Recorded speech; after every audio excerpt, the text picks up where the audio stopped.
চলে এসেছি আরও একটা সহজ রেসিপি তোমাদের সাথে শেয়ার করবার জন্য।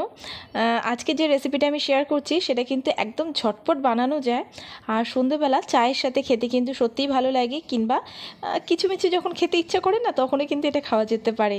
তো প্রথমেই নিয়ে নিয়েছি আমি পাস্তা। এখানে কোনো মাপের ব্যাপার নেই, তো মোটামুটি আমি নিজের কোয়ান্টিটিতে একটু বার করে নিয়েছি। আর এদিকে দেখো একটু জল বসিয়েছি, জলটা গরম হওয়ার সাথে সাথেই সামান্য একটু তেল আমি জলের মধ্যে অ্যাড করেছি। দেওয়ার পরে দেখো পাস্তাটা দিয়ে দিয়েছি। দেওয়ার পরে পাস্তাটা আমি একটু সেদ্ধ করে নেব। তো একটু সময় নিয়ে পাস্তাটা একটু সেদ্ধ করে নেব। তো দেখতেই পাচ্ছ এখানে পাস্তাটা সেদ্ধ হচ্ছে।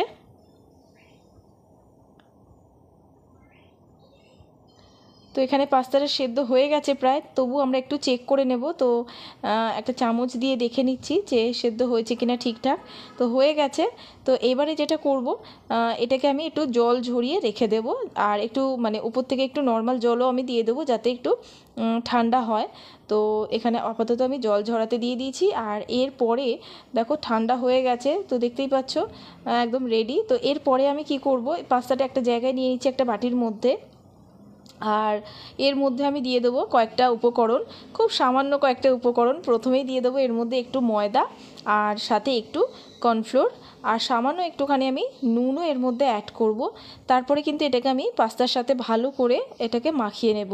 কোনো রকম জল দেবার প্রয়োজন নেই, এটাকে শুকনো শুকনোই কিন্তু এরকম মাখাতে হবে। তো এখানে কোনো কোয়ান্টিটিরও ব্যাপার নেই, মোটামুটি 1 থেকে 2 চামচ মতো নিলেই হবে। তো দেখো ভালো করে এর মধ্যে একটুখানি পাস্তার মধ্যে ভালো করে মাখিয়ে নিচ্ছি।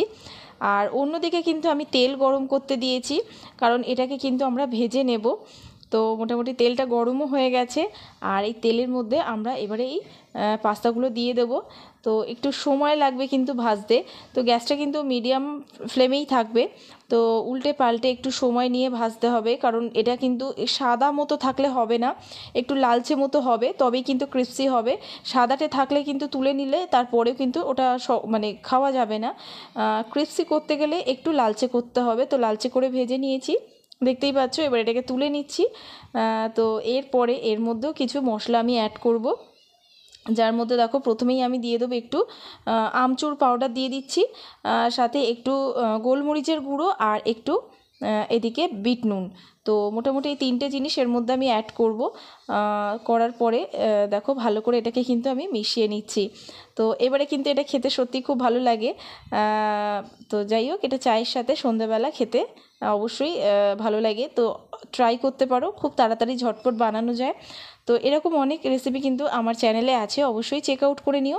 আর এই রেসিপিটা, এই সহজ রেসিপিটা কেমন লাগলো জানাতে ভুলো না। ভালো থেকো, আবার দেখা হবে, টাটা।